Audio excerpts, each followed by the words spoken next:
Oh, hello, I'm Beekeeper Mike. Welcome to the apiary at Fairy Tale Farms. An apiary is a place where beehives are kept. This hive is home to a colony of honeybees, Apis mellifera to be exact, the western honeybee, an introduced species to North America.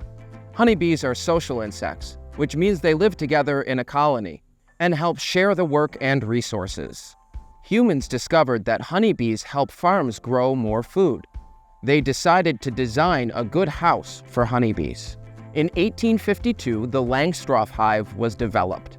Beekeepers in cool climates like here in Western New York have been using them for over 170 years. The parts of the hive are the bottom board, the deep brood box, the honey super box, and the cover. Let's get a closer look inside. First, we need to make sure we have personal protection equipment. I put on my head covering, called a veil, and some extra long leather gloves. Then, I inspect my hive tool and light my smoker.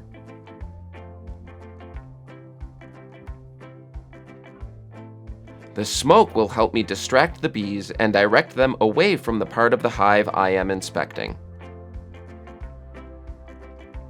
A healthy honeybee colony can contain anywhere from 15 to 60,000 insects. Colonies are comprised of workers, drones, and a queen.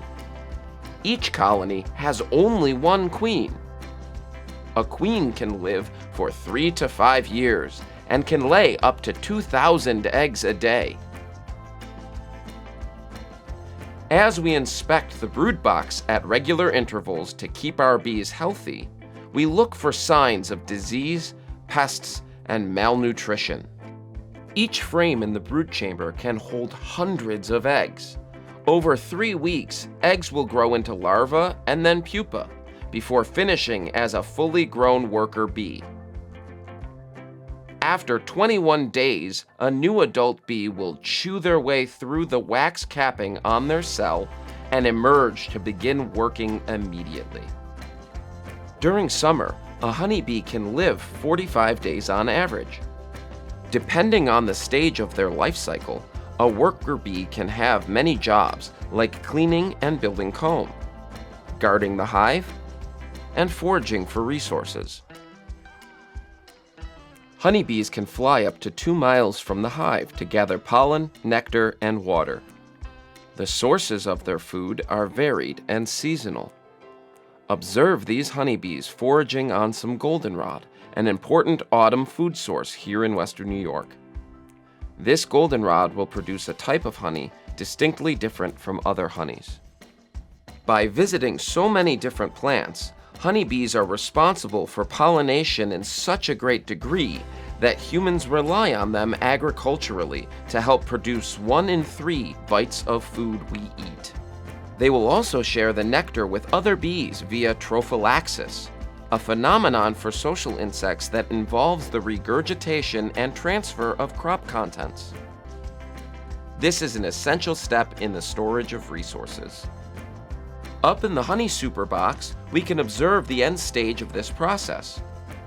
Honey has been used by humans as both a food and a commodity for millennia. Nectar is processed in the stomachs of several bees before being deposited into a cell. When the cells are full, the bees will fan their wings in order to dehydrate the nectar. Once the nectar reaches a moisture content of 18%, it has turned into honey and is capped with a layer of wax. Each plant bees use for nectar produces an exclusive type of honey and is combined within the hive. This honey will be used over the winter months when no flowers are blooming. Any surplus can be harvested by farmers, brought to market, and enjoyed from your table at home. Thank you for visiting Fairy Tale Farms apiary. I hope you had fun exploring honeybee hives with me. You can experience more hands-on honeybee education with the Play and Learn Hive in this exhibit. Dress like a beekeeper, collect pollen like a bee, and harvest honey to market like a farmer. So long for now.